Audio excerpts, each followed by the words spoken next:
So hello, everyone. My name is Ty. I work at ICPSR. I'm a project manager here, and I work on the Health and Medical Care Archive project. And that's the dedicated archive of the Robert Wood Johnson Foundation, which is sponsoring today's webinar. HMCA, or the Health and Medical Care Archive, has almost 300 free, actually has now over 300 free data sets on healthcare, health attitudes and opinions, and other series data for all y'all to explore. I'm going to post a link to our website in a few minutes in the chat. And now I'm just going to introduce our two panelists for today, and also just to let everyone know, we're going to talk about the National Lawful Use of Guns Survey today. And here is Dr. Michael Siegel, if you want to wave real quick. He's a professor in the Department of Public Health and Community Medicine at the Tufts University School of Medicine.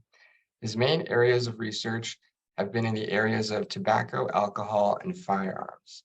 For the past decade, his work has focused on studying the effects of state firearm laws, better understanding gun culture, and the lawful use of firearms, investigating the policy opinions of gun owners, and crafting a platform on effective gun policies that could be supported by both gun owners and non-gun owners.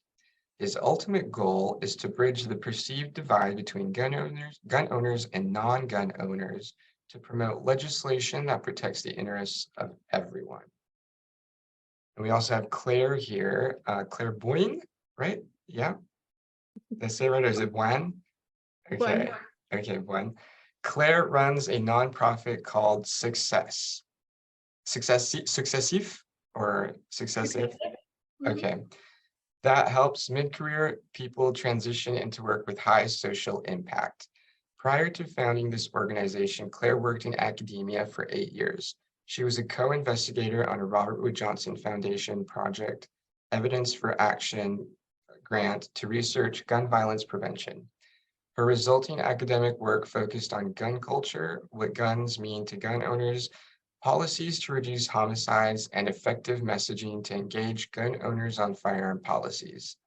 Claire holds a French Juris Doctorate in International and European Law, a Master in Public Policy from Harvard University, a Master's in Political Science from Toulouse University, and a Bachelor in History from the Paris 4 Sorbonne. She is also about to defend her PhD in AI law in the upcoming months. Thank you all for attending, and Mike and Claire, go ahead and take it over. Well, thank you so much, Ty. Thank you. We want to thank the Robert Wood Johnson Foundation, both for sponsoring this webinar, but also for sponsoring our research, as we'll identify in just a minute. The research that we're presenting and the development of this database was actually funded by the Robert Wood Johnson Foundation. We want to also thank the Health and Medical Care Archive and ICPSR for sponsoring this as well and giving us this opportunity. So I'm going to start by what I really want to do, I think, is a couple of things. The first thing that I want to do is to really give the viewers a sense of why we did this research. Claire and I don't want to just, the point of this is not just to jump in and say, you know, here's what we found, but really to give the audience an understanding of why did we even do this in the first place? What's the underlying goal? And I think that if you understand the underlying goal of the research, it will actually help you to think of other research questions that we didn't get to that you may be interested in exploring.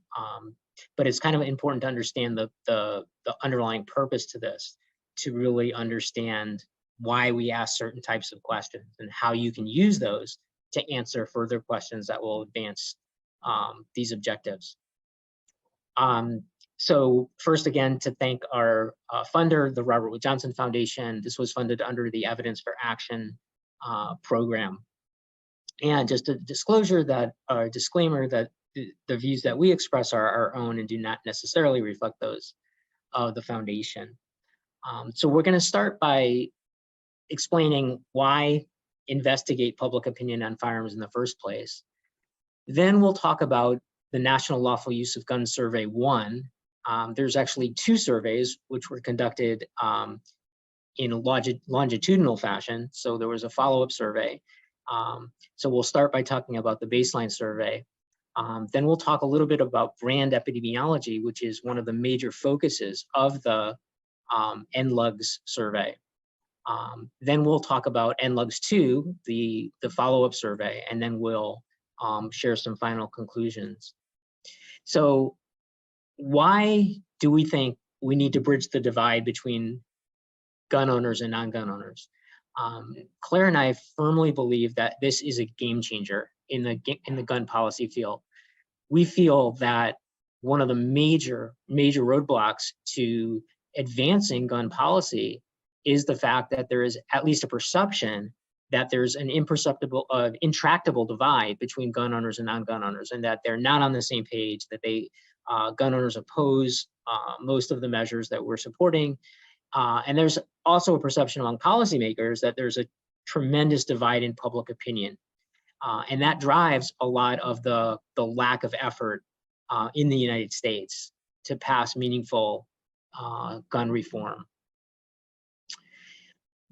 But this is a myth. The truth is that actually non-gun owners have tremendous support for many of the major policies that gun violence prevention advocates are supporting.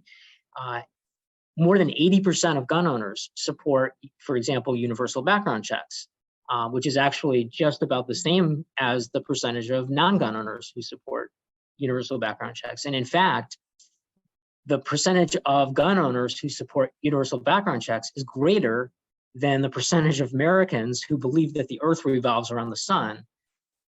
So if you think that people who think the earth revolves around the sun, that don't believe the earth revolves around the sun are a minority, then the number of gun owners who don't support background checks is even more of a minority. But here's the clincher. Despite this tremendous support, more than 80%, we found in the NLUGS survey, which you'll hear about in just a second, that only about 7% of gun owners have ever publicly supported background check laws. So there's a huge majority which is silent. It's clearly a silent majority. They are not speaking up. And because of that, partly because of that, there's a widespread public perception that these gun owners don't support these types of policies. So the $1 million question really is to answer, why is there such a huge gap between gun owners' individual support and their public support for these policies? And I think this was the primary research question that Claire and I wanted to answer in the NLUGS survey. Why this tremendous gap between high levels of support for these policies, but very few gun owners actually speaking out publicly. So private support, but not what you might call public support. So let's talk about the survey. So here's the methodology, kind of a schematic for the survey. So we started with NLUGS 1, and that was a nationally representative survey of just over 2,000 gun owners. We used the Ipsos Knowledge Panel, which is a pre-recruited online panel of people who've agreed to take monthly surveys using the internet. It's a representative sample, or at least it's a probability-based sample, and because sample weights can be calculated for each individual, using those weights, you can generate a representative national sample. The main questions that we asked are, who are these people? What are their values? What are their policy positions? And we did some work on audience segmentation. So that's the NLUGS survey, or NLUGS 1.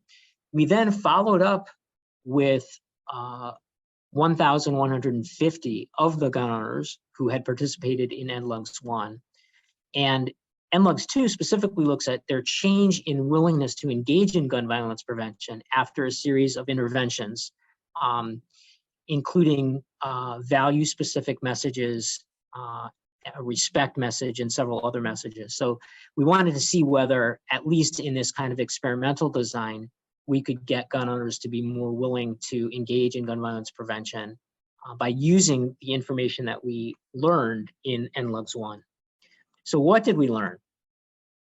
So the very first thing that we learned is that the main reason why people own a gun is for defense, self-defense. 59% of gun owners reported owning a gun for self-defense, only about 27% for recreation purposes, and only about 8% for the idea of having power or exerting their rights, or other things like fighting insurrections. And a lot of the things that we hear in the media, and a lot of the perceptions that I think people have about gun owners from the media, we found to be incorrect. And just a very small minority of gun owners fit that category.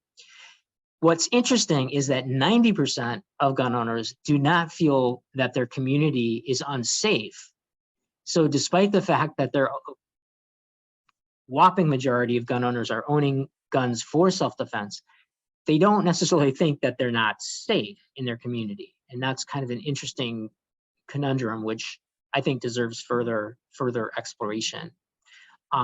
We looked at the type of guns that they own, and the majority of the plurality of gun owners own both pistols and rifles. Very small percentage own revolvers or rifles or shotguns alone. Pistols is clearly the #1 category, and that of course goes along with the use of guns for self-defense. I think one of the most surprising findings was the fact that gun owners as a group do not engage very often in gun-related activities. So only 14% actually go out to the shooting range at least once a month. And very small percentages of gun owners engage in shooting competition, hunting, buying guns, assembling firearms, buying tactical gear, leading trainings, bringing friends to the shooting range, participating in online forums, attending gun shows, political activity to support gun rights, donating money to support gun rights, or in fact, less than a quarter of gun owners are reported participating in any monthly gun-related activity.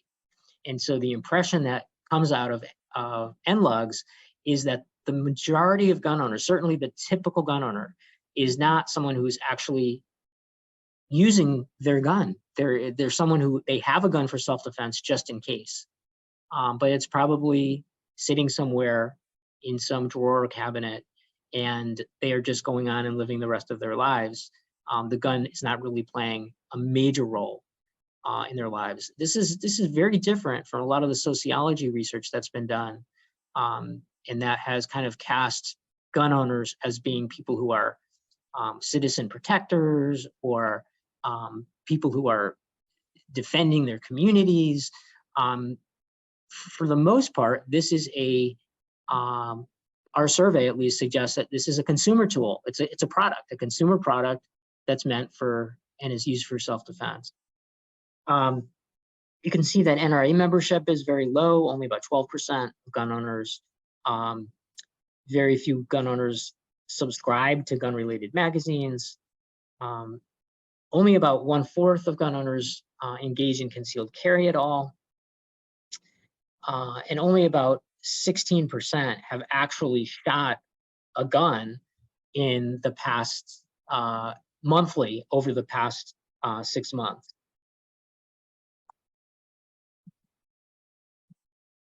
So the question then becomes, what is the gun owner identity? How do gun owners identify? And it turns out that we asked a number of gun identity questions, and gun owners basically did not identify as gun owners.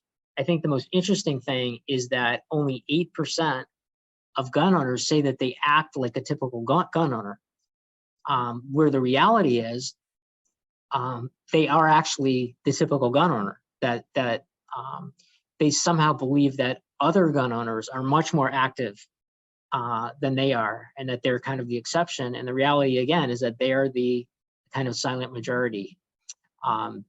So a relatively low proportion of gun owners actually identify as gun owners. Here, however, are some very strong findings about gun owners that are very important. So the overwhelming majority, 63% of gun owners, have a symbolic meaning to guns as being essential to their sense of freedom. For 59%, guns help make them feel safe. Those are the two attitudes that are shared by more than half of gun owners. And our conclusion is that this idea of guns as a symbol of freedom is a very common feeling among gun owners, despite the fact that they're not necessarily active in using guns very often.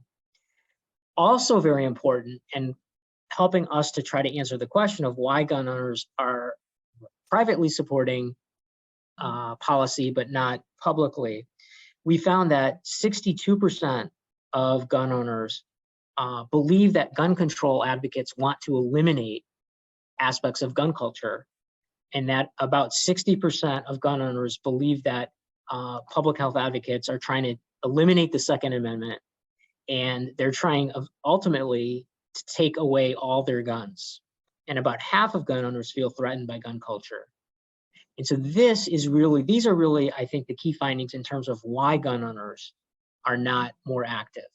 They really feel that they are threatened by the proponents of gun legislation. They don't have a neutral or anything close to a positive attitude towards advocates of gun violence prevention legislation, and therefore they're not willing to engage in any form with us.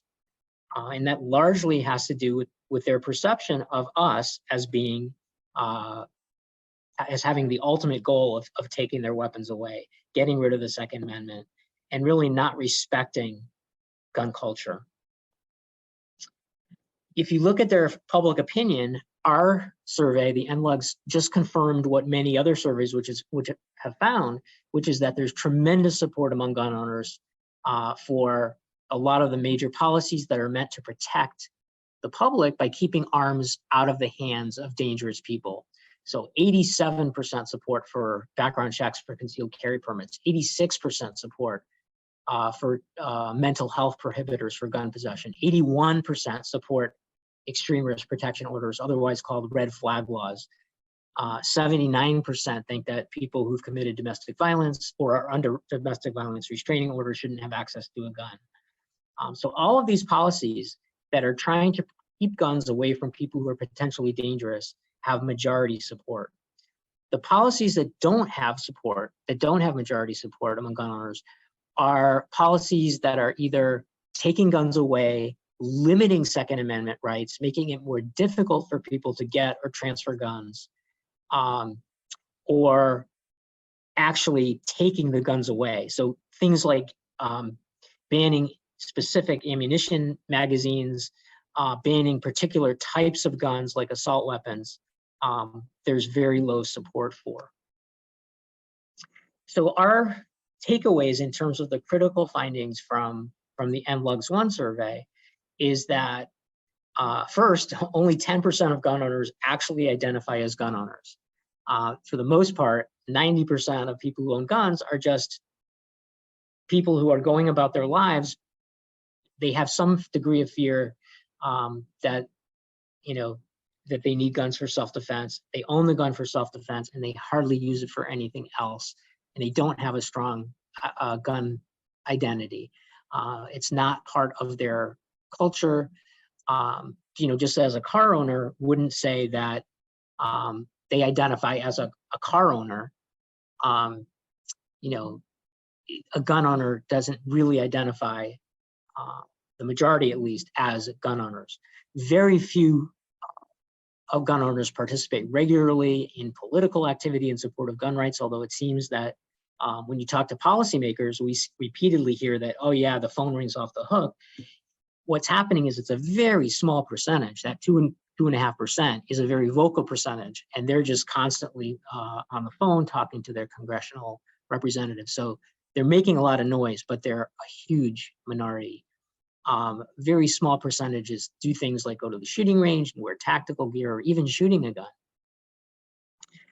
The second critical finding is that although gun owners do not seem to share an identity for the most part, they do share certain values. And those two values are, first, the protective value of guns, and second, that guns are a symbol of freedom. Those are widely shared by gun owners, despite the fact that, you know, they may never even use these products. They may just sit in the home. Nevertheless, they associate them with freedom. They've bought into the NRA rhetoric that guns are really a symbol of freedom. Guns are America's first freedom, is what the NRA says, and they seem to have bought into that. And the three prevailing attitudes of gun owners about gun violence prevention advocates are, we don't respect their culture, we don't respect their decision to buy a gun, and our ultimate goal is to take their guns away. So they've accepted that aspect of the NRA's propaganda as well. So to answer the question of why gun owners are not engaged, it's, I think, primarily because their values are opposed. That we are oppose their values, at least in their perception. Guns protect, yet they have a perception that we don't respect their decision to own a gun for protection. Guns symbolize freedom, yet they perceive us in public health as trying to take away their guns or not respecting their culture. And so Claire and I believe that the only viable strategy to engage gun owners, and this is what we did in the follow-up survey, which Claire will talk about momentarily, is to basically send messages to gun owners and to start by saying, look, we're not here to take your guns. That's off the table. We're not going to take your guns away. We respect your decision to own a gun for self-defense. We may not agree with that reasoning, and we may not believe that it actually will protect you. And there's abundant data to show that it doesn't. But we still respect that decision, just as we would respect someone's decision to eat a high-fat diet. There's plenty of data showing that, or to drink alcohol. There's plenty of data showing that alcohol is a carcinogen and increases carcinogen risk. But we don't disrespect people in public health for making certain choices, even if they lead to poor health outcomes. So in the same way, we respect your decision to own a gun for self-defense. And that our goal really is not to take some guns away from all people. It's to try to take all guns away from some people. And that is the kind of philosophy that hits home with gun owners. And they will support policies in that vein. Let's take all guns away from some people. Let's not just try to take certain guns away from everyone. I want to talk briefly about another unique aspect of the NLUGS survey, for which there's a lot of data that Claire and I have not really done a lot with. And this is an area where other researchers it's a gold mine of data that can be used that we haven't really done that much with, and I want to make people aware of. So one of the things that we did in this survey, which is, I think, completely unique, is that this is the first survey that we're aware of, at least the first public health survey, a survey not done by the gun industry, let's say, that actually measured the specific brands of guns and the specific models that gun owners own and use. So we actually characterized every single type of gun that we could find from, I think, the 25 leading manufacturers in the nation. We cataloged every specific model of gun, what type it was, the caliber of the gun, the chamber size, the magazine capacity, and the predominant use for which it's marketed, which we divided into either tactical, recreation, or self-defense. Tactical is kind of what you think of with military style assault weapons or military style weapons, modern sporting rifles. Those are the types of things that are tactical, we classified as tactical. And I think recreation and self-defense are self-explanatory. So we have this database that's part of the NLUGS database. And we asked gun owners, we listed every one of these guns to see which models they owned. So for every gun owner, we have essentially what we call complete descriptive epidemiology of their brand specific gun ownership. This is the one paper that we did publish about this, and I'll just share a couple of findings just to try to entice you into the tremendous potential value of these data. So first of all, we found that there are a small number of brands that have tremendous market share among gun owners. They're not, they are very brand specific.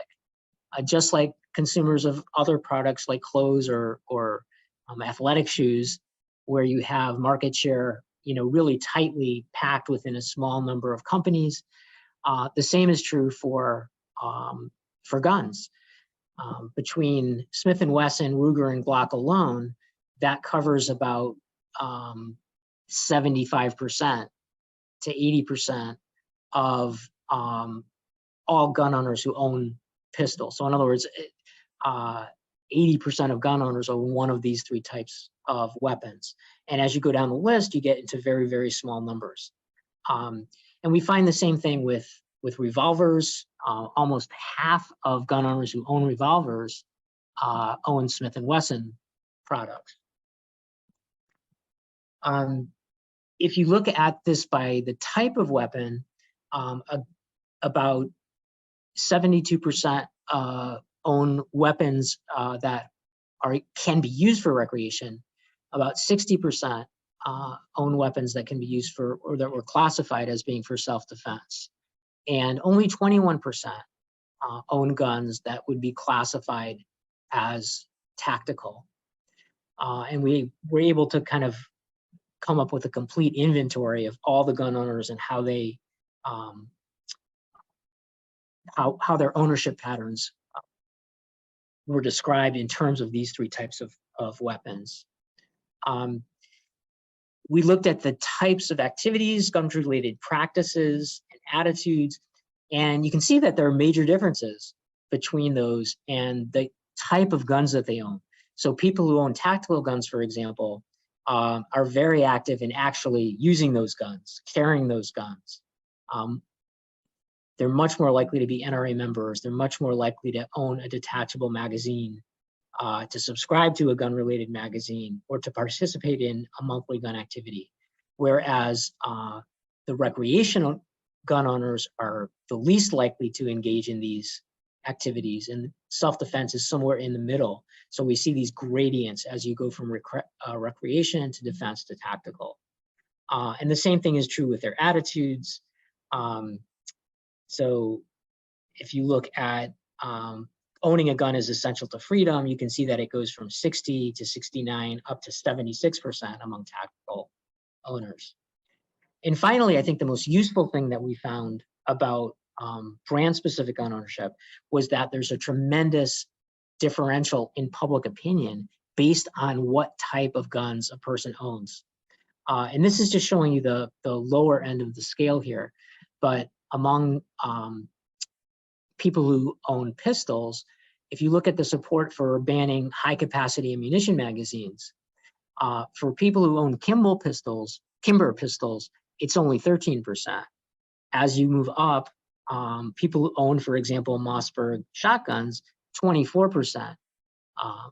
And this is actually just the bottom. I cut off the table, but if you look at the whole table, by the time you get up to Remington shotguns, you're talking about 50% of people who support these high-capacity magazine bans.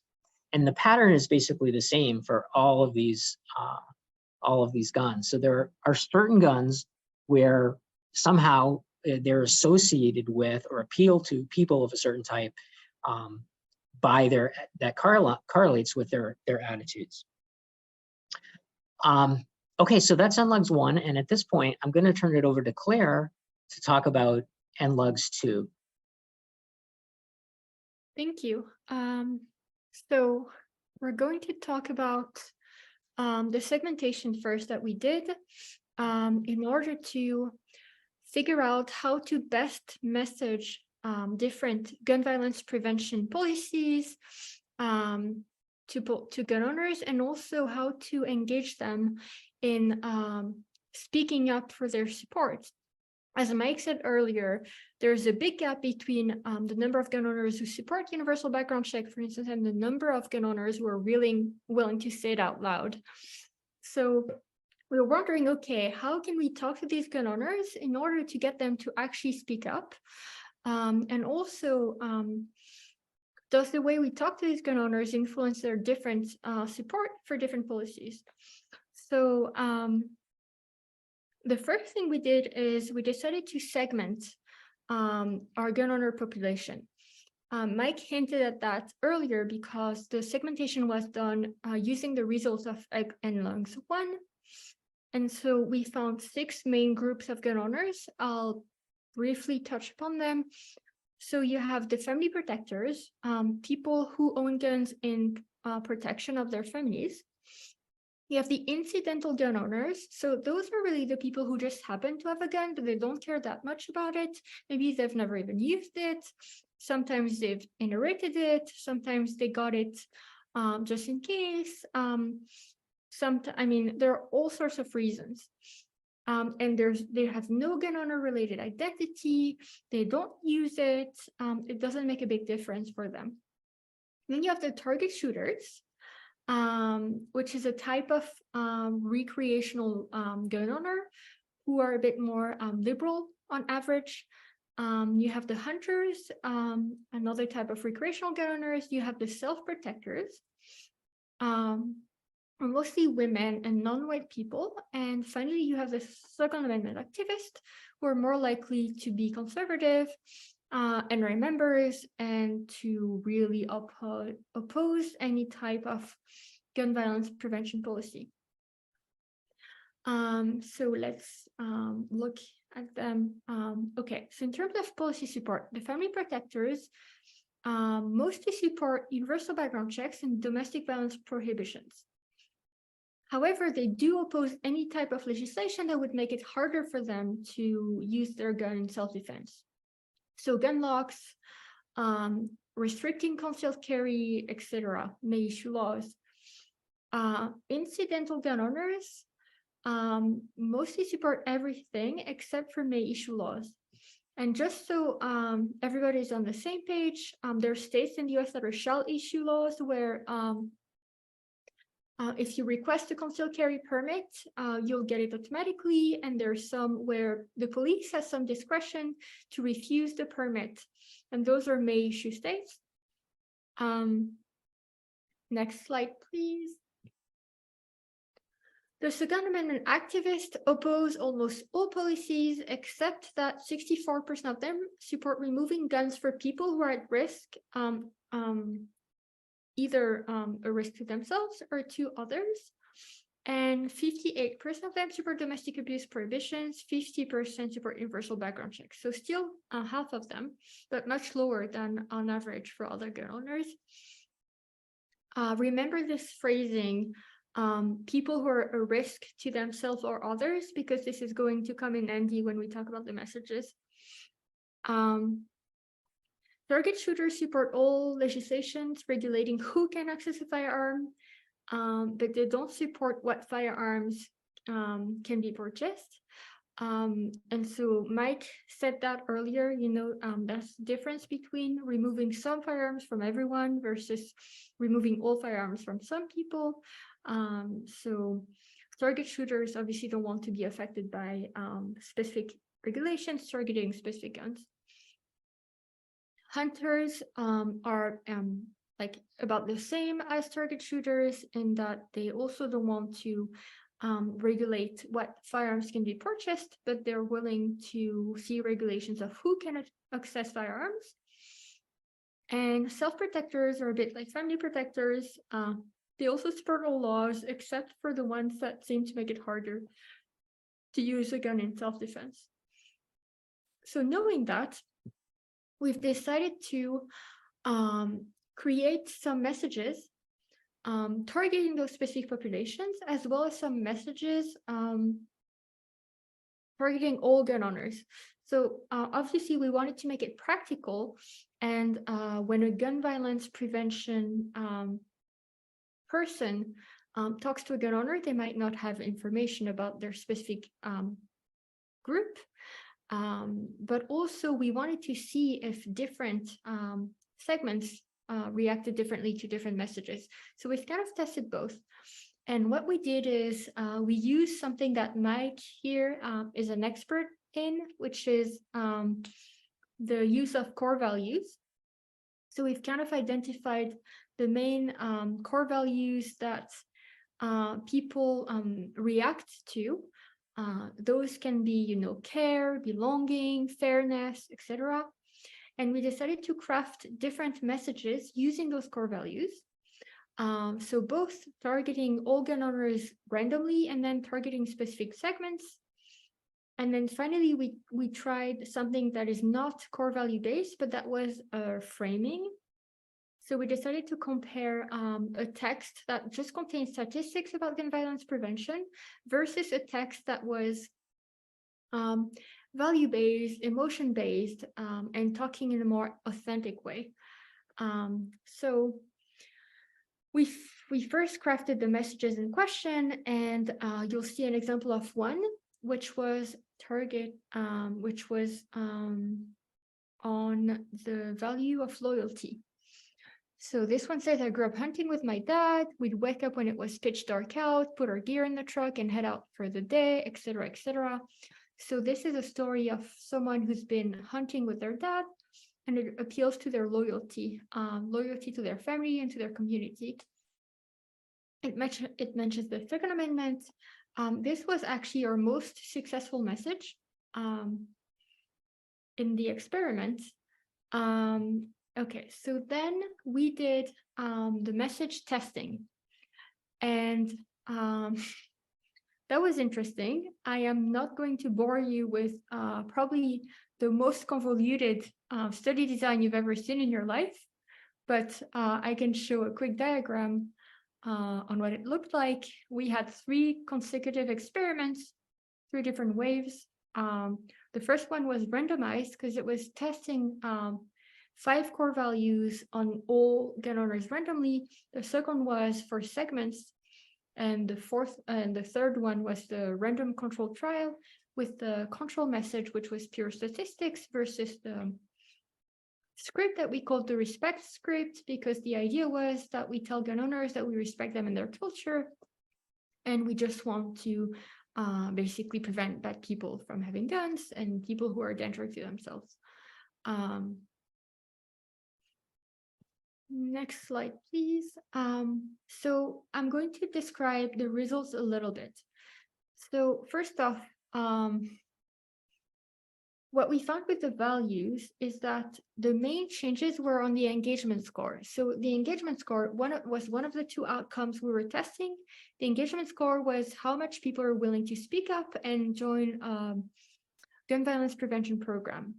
The other outcome we were measuring was changes in policy support.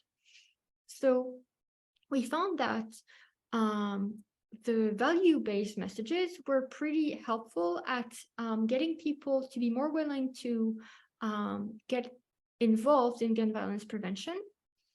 However, the results were more mixed in terms of the policies themselves, and I'm happy to explain why. It's not on a slide. I'm just going to describe it. So basically, it was very interesting testing those messages because we were also activating multiple different sentiments in people when they were engaging with the values. So for instance, the value of fairness. When we used a script on fairness with people, it did increase their support for domestic violence preventions, which, was a great thing, but in theory, but in the same time, it was increasing their support for stand your ground laws, which are these laws that, make it easier to shoot someone even if they don't have a gun.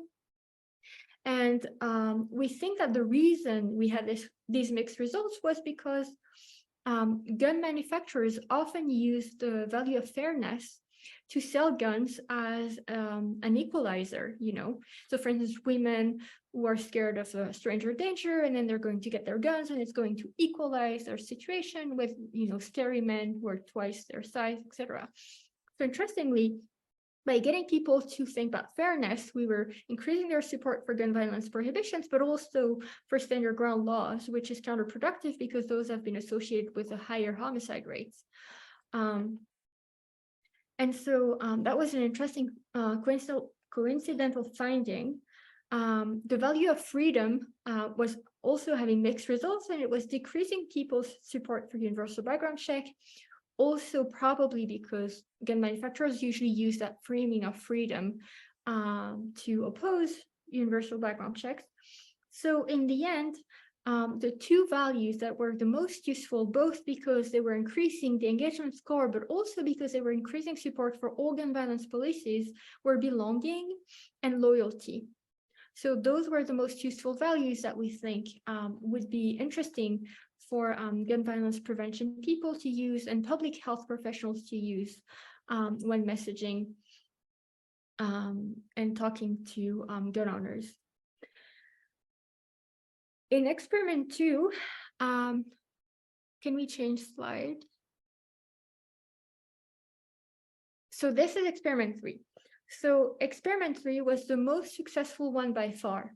The script engaging people in a more authentic way, telling them, okay, here is the thing, we're public health advocates, we respect you, we don't want to take away your gun unless you're a danger to yourself or others,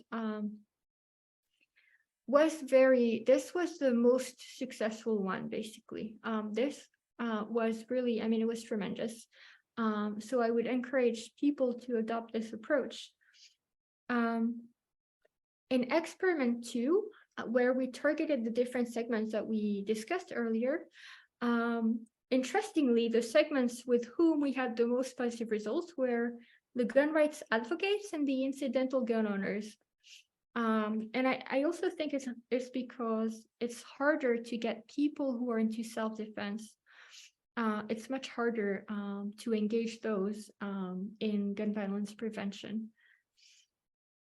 So other takeaways. We basically, in the same time as we conducted NLUGS 2, we also conducted focus groups and interviews with gun owners. This really helped us understand what was working in different messages, what wasn't, and also how they were interpreting them. So those takeaways drove from both those interviews and focus groups and also NLUGS 2. So the first takeaway is that some core values and messages work better with gun owners, mostly belonging, loyalty. It's also easier to engage non-self-defenders than other gun owners. And the thing that will work with everyone is to show respect and explain that we're coming in peace, basically. So that's takeaway number 1. Takeaway number 2, which came over and over again, and especially in the focus group, is that gun owners are afraid of being judged for owning a gun. Interestingly, many people we've talked to were hiding from their family members and friends that they owned a gun. They were secret gun owners, basically, which we didn't expect, and we thought that was really interesting.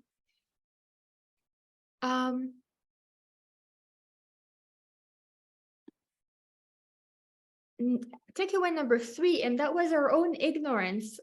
Basically, we assumed that when we would tell gun owners, oh, universal background check, oh, stand your ground laws, they would know what we're talking about, because they get so much propaganda from the NRA and gun manufacturers that at least I assumed they would know and that we didn't need to explain this, but actually they didn't. And in fact, that's exactly because of gun manufacturer propaganda that they didn't.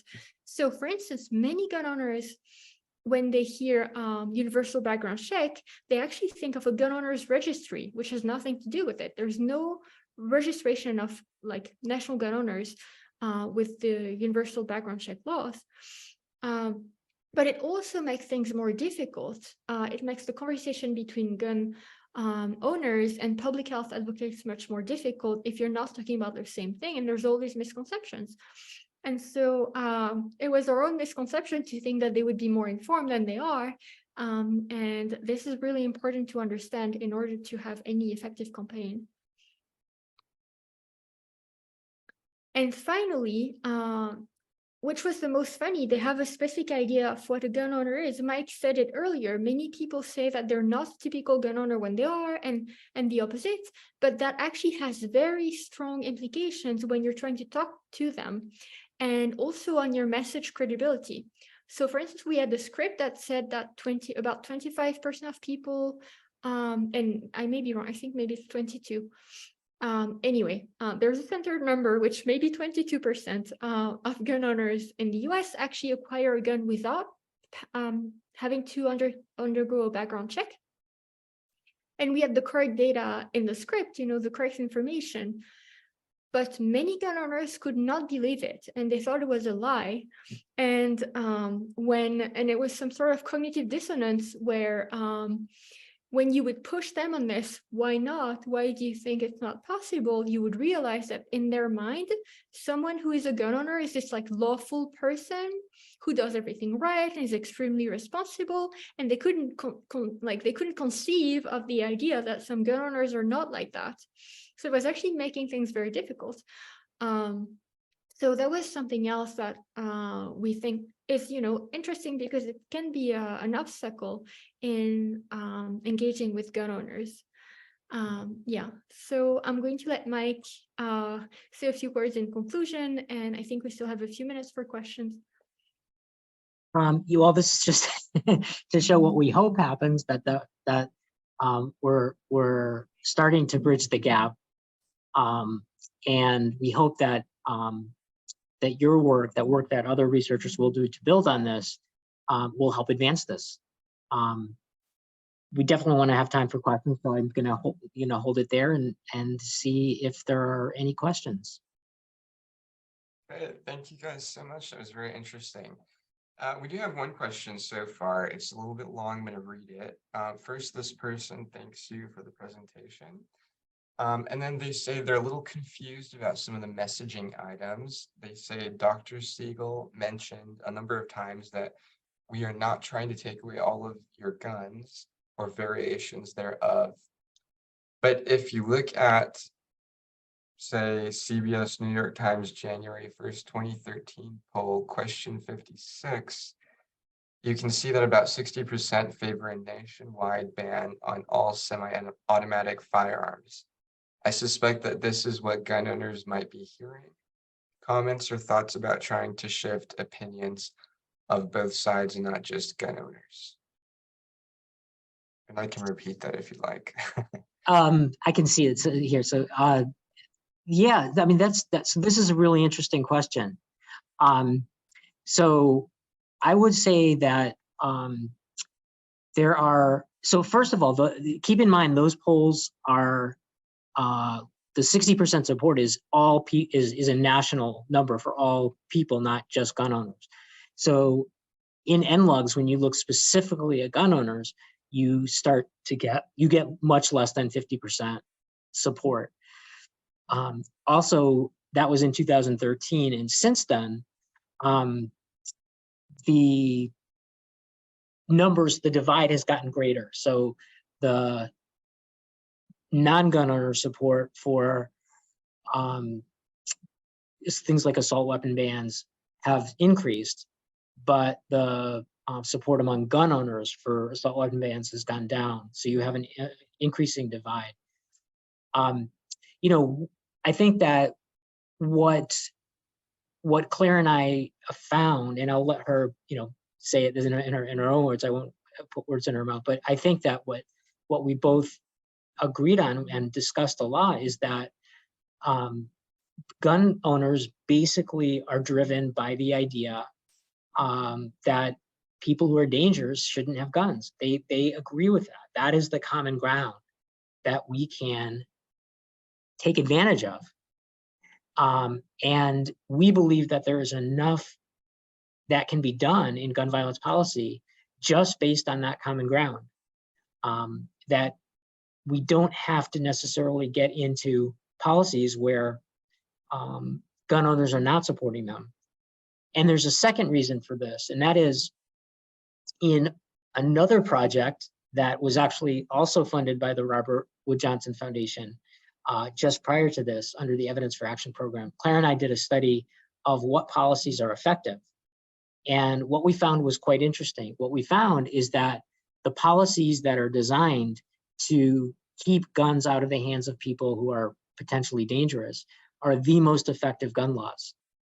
And the gun laws that really try to regulate the type of weapon are the least effective. So, for example, we found that assault weapon bans really have very little effect on homicide rates. First of all, they're not used very often for, for homicide. The only time that they're really used for homicide is in mass shootings, and the overall number of deaths from mass shootings is really only a small percentage of the overall homicide deaths or gun-related, even smaller percentage of gun-related deaths. And so we're not really seeing a population impact. But if you pass a simple law that says, if you've committed a violent crime, you can't have a gun, that single law results in a 20% decline in firearm violence. So there's a kind of an interesting nexus between the laws that gun owners support and the effectiveness of gun laws. And it's working in a good direction in that the types of policies that gun owners can get behind are precisely the kinds of policies that will most protect the public. And so I think that's something we need to take advantage of more. Claire, go ahead and, I didn't want to put words in your mouth. No, I agree. You know that I agree, so.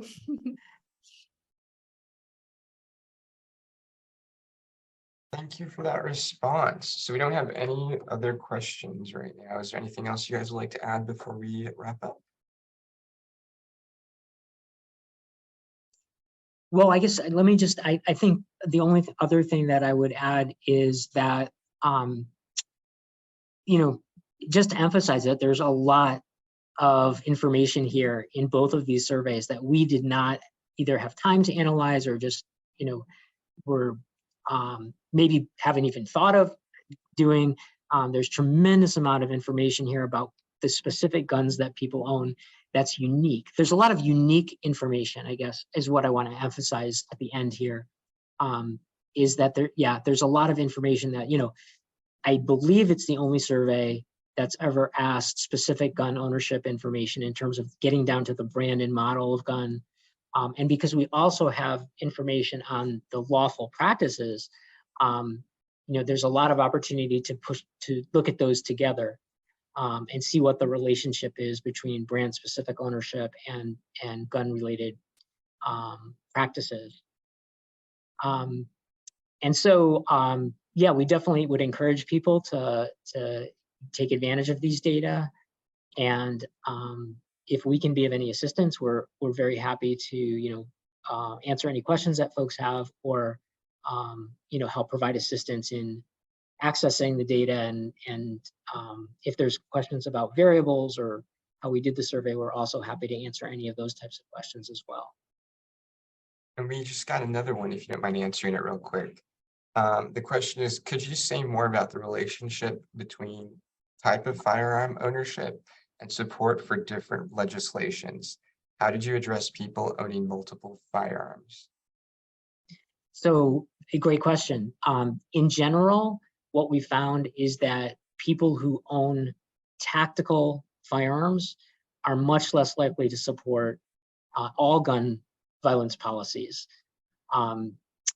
People who own recreational guns primarily are most likely have the highest levels of support, and then self-defense gun owners are kind of in the middle. How do we deal with the question of what if somebody owns more than one gun or firearm? We basically use the most restrictive category. So for example, if somebody owned a tactical firearm, that overrode whether they owned a self-defense or recreational firearm. So if you owned a tactical weapon, you were put in the tactical group. And then if you didn't own a tactical weapon, but you owned a self-defense weapon, you were put in the self-defense group. So the recreation group is people who only own guns for recreation. So that's how we did it, because a lot of people who are in the tactical group, you know, they tend to own a lot of weapons, and so they're going to have some recreational weapons. You know, they're going to have a hunting rifle, but that doesn't really characterize who they are. You know, if they own an assault rifle at the same time, that's really more characteristic of who they are. And the same with self-defense. So that's how we handled that. There was an even greater distinction between people who could name a brand that they owned and people who could not. So I only showed you the results for people who actually named a brand. There were a lot of people who couldn't name a brand. You know, they didn't know, or they couldn't remember. And those gun owners had extremely high levels of support for gun legislation. And those are probably the gun owners that Claire talked about, who are in that group of incidental gun owners, you know, that they just happened to own a gun, they wanted something, and they were like, okay, well, I'll take that one. You know, the brand wasn't that important to them. Yeah, it's also worth noting that the number of firearms is also correlated with which segment you belong to. So self-defenders, for instance, they often have two. Second Amendment advocates often have very many. So there's also, yeah, we also found those correlations when we did the grouping.